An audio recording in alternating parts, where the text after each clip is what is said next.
What's going on, guys? Welcome back to the Everything College Football Podcast. National Signing Day is just a couple of days away on Wednesday, February 2nd. The early National Signing Day period in December is kind of taking the thunder away from this day, but each and every year there's still a number of high-profile players left to be committed, and today we're going to be looking at my predictions for those top talents that are still without a school.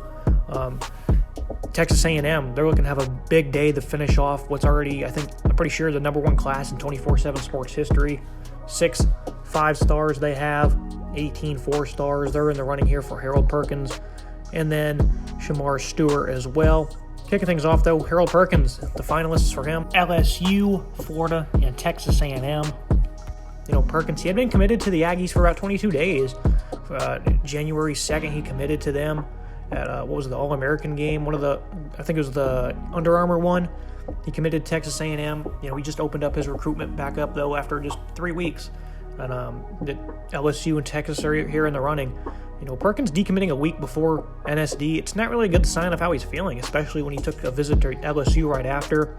Brian Kelly's making a strong push for this high-end talent, and Perkins, who's the number 2 ranked linebacker, number 8th overall. Perkins is a great all-around athlete. He has the skills to be a running back, but he's going to be a linebacker at the next level, most likely. He's going to be a mainstay on the defensive side of the ball, I think, but he did get compared to Miles Jack. According to 24/7 Sports, he played linebacker and running back early in his years at college. As time went on, though, he converted fully to a linebacker. Playing both sides of the ball in college typically doesn't really work out well. Perkins, though, ran a 4.49 a couple of seasons back. His athleticism is off the charts. He has the ability to play a variety of different roles on defense. I think the LSU defensive coordinator, Matt House, his experience with linebackers, it's appearing to make some noise. It's going to, allow them to swoop in and take Perkins away from A&M. I think he's going to have the late change of heart is pretty evident. I think the Tigers are going to make a splash here, and I think they're going to end up with a commitment and signature from Harold Perkins. I do think this is really between LSU and Texas A&M, though I don't really expect Texas to make a big push here. I think it's between the 2 SEC West schools, but it's certainly, not a good sign when you decommit less than about a week before the signature is due. Number 8, 9, and 10, they're all uncommitted. Number 9 is Devon Campbell. He's down to the 2 longtime rivals in Oklahoma and Texas. The Horns, though, they seem to be in the driver's seat. Flood, he's already snagged some big-time commitments from guys on the offensive line. He's still gunning for the top-ranked interior lineman, though, to wrap up a pretty impressive class in this year's cycle. Texas gunning for a top 5 spot, and bearing anything crazy, it looks like they're going to finish inside the top 5. Big-time year for Steve Sarkisian and crew. I think that Campbell, though, it's going to be a good fit at Texas. His athletic profile, it's going to be an asset to this diverse running scheme. The Horns can roll out at any time. The work he could still accomplish in pass protection as well gives him a pretty high ceiling. Venables and Jeff Lebby are going to continue to make a push, though, right before the Arlington native makes his commitment. But I think Texas, they've been in the driver's seat from the beginning. I think they're going to end that way, too. I do think they will land the top-ranked interior offensive lineman. Number 10, Shermar Stewart, Miami, Georgia, Texas A&M. Here are the finalists. Stewart lives only about 20 minutes or so from the University of Miami, and then Mario Cristobal comes to town.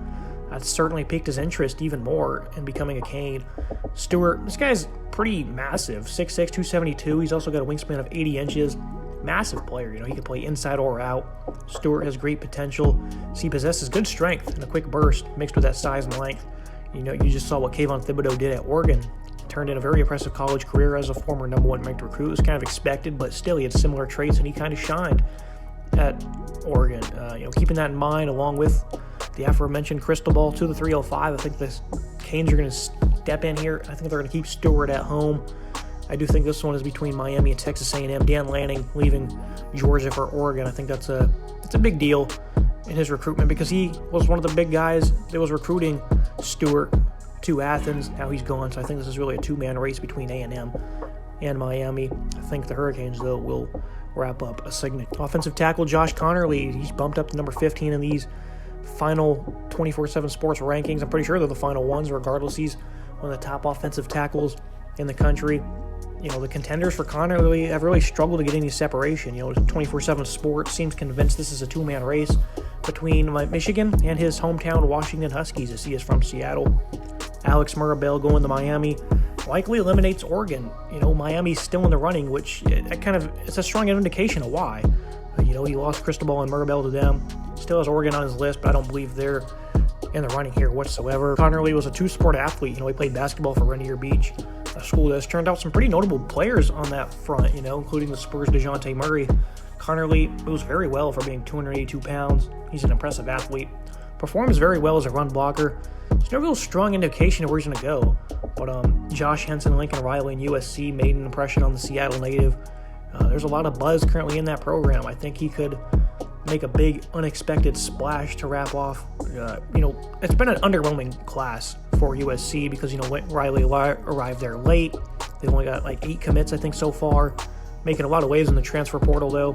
Obviously, recruiting for USC is going to get back up there as the years go on, but short turnaround for Riley and crew. They did a pretty good job landing some big-time players. I think they'll make a splash here and get Connerly. I'm not really sure. There's no real strong indication, as I just said, of where he might go. I think staying in the Pac-12 is most likely. I think he'll stay at Washington or USC, but 24/7 Sports is kind of convinced that Michigan has a strong hand in the race as well. So very interested to see where Connerly ends up. I'll go ahead and make a bold prediction and say he's going to end up with USC. Safety, Jacoby Matthews, he's the number 2 as position.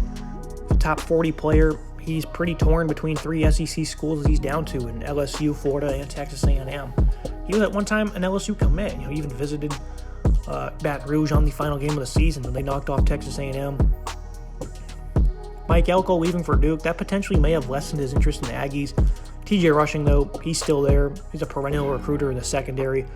So I don't think it's that significant, but you never know what's going on in the player's head. Matthews, though, very excited to see how he plays at the next level. Exceptional movement, his ability to quickly diagnose a play mixed with his speed, the fluidness he has in his lower body. They really stand out.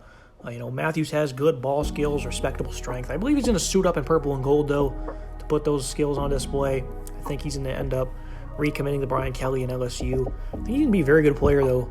And, LSU, known as DBU, with all the players they churn out in the NFL, he could be next in line. I think the Louisiana native will stay home and commit to Baton Rouge. There's not a lot of uncommitted players still other than those. A few guys in the top 40. You go all the way down to number 107 overall before the next uncommitted player is found.